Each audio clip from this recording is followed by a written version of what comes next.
Welcome to Sorry If I Spit When I Speak. This is your host, Dr. Hodgie, the Electric Smodgie.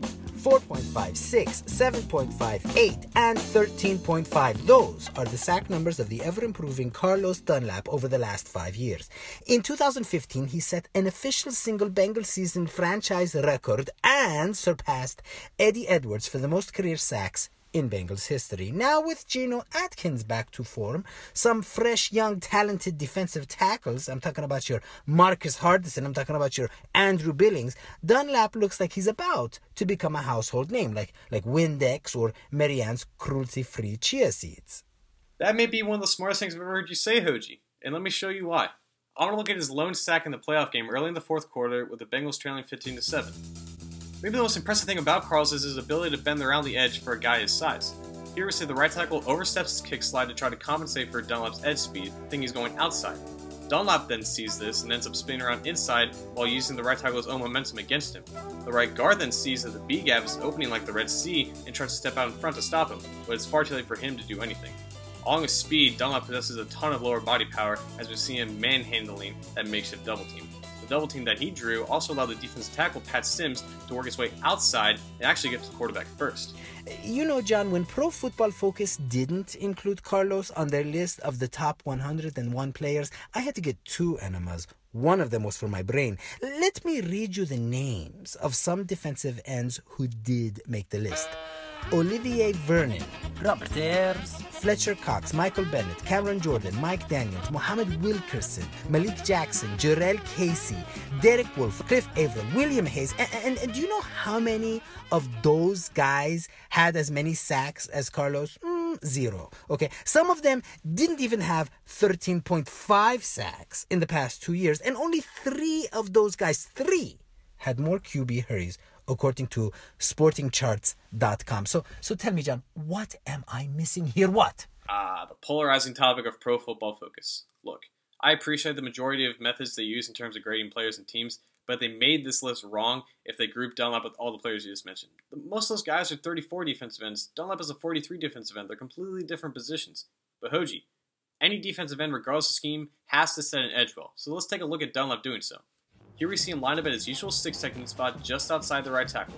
It's a stretch run, so the running back has 2 options. He can cut it back inside or he can take it outside. The inside is initially clogged, so outside is the primary direction. So Dunlap has responsibility to make sure he maintains outside containment and not let the tackle get outside of him. He does a great job of getting the tackle off balance and forcing the running back back inside. If someone ever says to you that Dunlap can't set an edge, show them this video. Yeah, you know what? I will, and I'll probably also send them the full first season of Emerald Lagasse sitcom Emerald, because, you know, people who doubt the Dunlap will probably find that to be a funny show. So I guess the question for me isn't whether Carlos is one of the top 100 or so players, okay?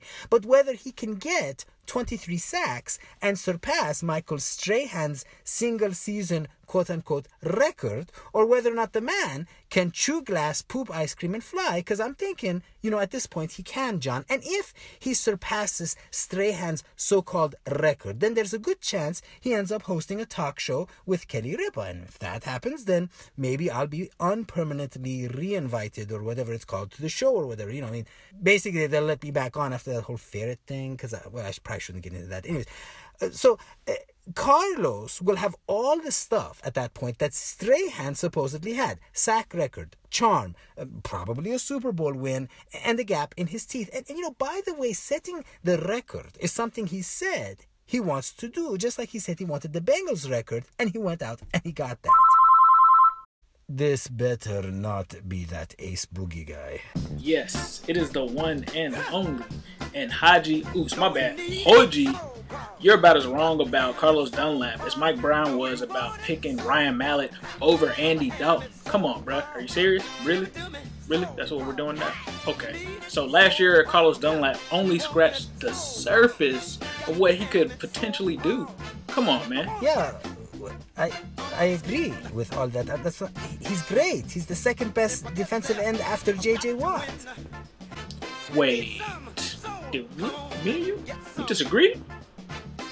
All right, very funny. Oh, man, let's go to the next caller, please. Kind of ashamed. I'm ashamed of myself. Hey Hodgie, Jeremy Chisenhall from Cincy Jungle. If Carlos is going to want that show with Kelly Ripa, he's first going to need his own signature soup collection. But seriously though, I'd have to agree that Dunlap is the second best defensive end in the league, and he's still pretty young. Strahan played the game until he was 36 and didn't set the single season sack record until he was 30. Dunlap is currently 27 and had 13.5 sacks last season when he was 26, which is actually the same age that Strahan was when he set his career high of 14 sacks. So they're on pretty similar trajectories, and if that continues, Dunlap is sure to have his best football ahead of him, and he will have a lengthy career even after he passes his prime. I agree. Dunlap should end up, he will end up as sack king of the jungle, which brings me to today's Hodgescope. Carlos Dunlap is a big fan of the show. He actually put screenshots of our videos on his Instagram, and he and I competed in a cat-loving petting competition in Dayton. I did have a chance there to tell him about avoiding protein and eating only raw fruits and grasses to get that extra hop in his step to set the record, and I think it's going to work out for the guy in the end, and I think he's going to get those 23 sacks. Now, that's going to give him the official NFL record, but believe it or not, it still might not be a Bengals sack record. In 1976, the great Lander McCoy Bacon had 22 sacks, recognized by the Bengals as a record. Coy, as I used to call him, was also Boom Boom, the wrestler, and the corrections officer who was shot but didn't die for another 20 years. He was pretty much the Terminator, but without the totalitarian political views. Now, because sacks didn't become an official NFL record until 1982, Coy's record wasn't recognized by the NFL, which was probably a Pittsburgh Steelers conspiracy to keep a Bengal from holding that record. But the amazing part is that initial accounts showed he actually had 26 sacks. It was printed on his player card and even announced at that time, 26 sacks and in only 14 games. Anyway, before his untimely death in 2008, Bacon had the misfortune of witnessing Strahan's hoax of a record. We all remember when Brett Favre laid down to give Strahan 22.5 sacks. And before leaving this world, Bacon said, "That was a gimme, man. That's terrible." So I'm predicting Carlos will get 24 sacks, an NFL record, but maybe not the Bengals record, as weird as that sounds. Subsequently, the universe will be put back in order, and the sun won't set in Cincinnati. It'll be sacked. Good night, listeners. Adieu till we meet again.